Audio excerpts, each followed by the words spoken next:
Hello everyone, welcome back to my channel. আশা করি তোমরা সবাই খুব ভালো আছো। ঈশ্বরের আশীর্বাদে, তোমাদের ভালোবাসায় আমিও বেশ ভালো আছি, সুস্থ আছি। তো চলো, কালকে গতকাল তোমাদের মটন কাটা দেখিয়েছিলাম আর বলেছিলাম যে রেসিপিটা শেয়ার করব। তো চলো, রেসিপিটা তো শেয়ার করা হয়নি, তো চলো আজকে রেসিপিটা শেয়ার করছি মটনের। তো চলো দেখতে থাকো রেসিপিটা। দেখো মটনের জন্য দেখো আলু কেটে রেডি করে রেখেছি, আর একদিকে দেখো পেঁয়াজ আর কাঁচা লঙ্কা চিড়ে রেখে দিয়েছি একদিকে।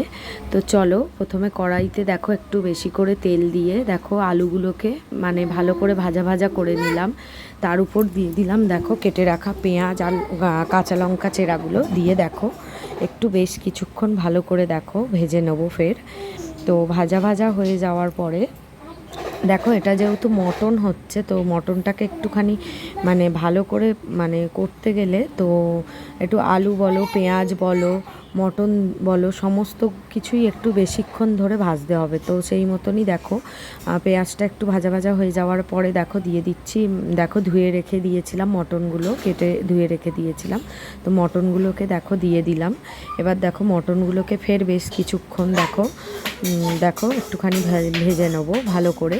তো একটু ভেজে নেওয়ার পরে দেখো তার উপর দেখো তেজপাতা দিয়ে দিয়েছি। তেজপাতাগুলোকেও দেখো তার উপরে একটুখানি ভালো করে দেখো একটুখানি নেড়ে চেড়ে নিয়ে দেখো আদা রসুন যেটা পেস্ট করে রেখেছিলাম। তো তোমরাও তোমাদের মতো যতটা তোমরা রেডি করবে মটন যদি করো যতটা হবে পরিমাণ, সেই মতন তোমরাও পরিমাণ মতো দিয়ে নেবে আদা রসুন বাটা। তো আমি আমার পরিমাণ মতো দিয়ে দেখো ভালো করে কষিয়ে নিচ্ছে আদা রসুন বাটা দিয়ে। আর একদিকে দেখো গরম জল বসিয়ে দিয়েছি, জলটা উষ্ণ গরম করে দেবো জলটা।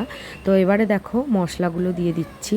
হলুদ গুঁড়ো, লঙ্কার গুঁড়ো, জিরার গুঁড়ো, পরিমাণ মতো নুন, কাশ্মীরি লঙ্কার গুঁড়ো দিয়ে বেশ কিছুক্ষণ দেখো ফের ভালো করে কষিয়ে নেবো।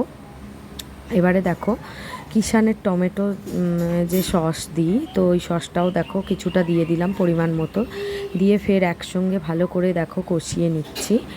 তো কষিয়ে নেওয়ার পরে এবার দিয়ে দেবো দেখো, আজকে আর সানরাইজের গুঁড়ো গরম মশলা দেবো না, আজকে গোটা গরম মশলা পেস্ট করে রেখেছিলাম ওটাই দিয়ে দিচ্ছি। দেখো ওই গরম মশলা পেস্ট করা দিয়ে ফের বেশ কিছুক্ষণ ভালো করে দেখো কষিয়ে নিচ্ছি। অনেকক্ষণই কষিয়ে নিতে হবে বেশ ভালো করে। তো কষিয়ে নিচ্ছি, নিয়ে এবারে দেখো জল ঢেলে দেখো প্রেসারে দেবো। তো দেখো জলটা ঢেলে দিচ্ছি, গরম জলটা দেখো দিয়ে দিচ্ছি, দিয়ে এবারে দেখো প্রেসার কুকারে দিয়ে দেবো। তো প্রেসার কুকারে মাংস করলে না মাংসটা খুব নরম হয় আর হচ্ছে খুব টেস্টিও হয়।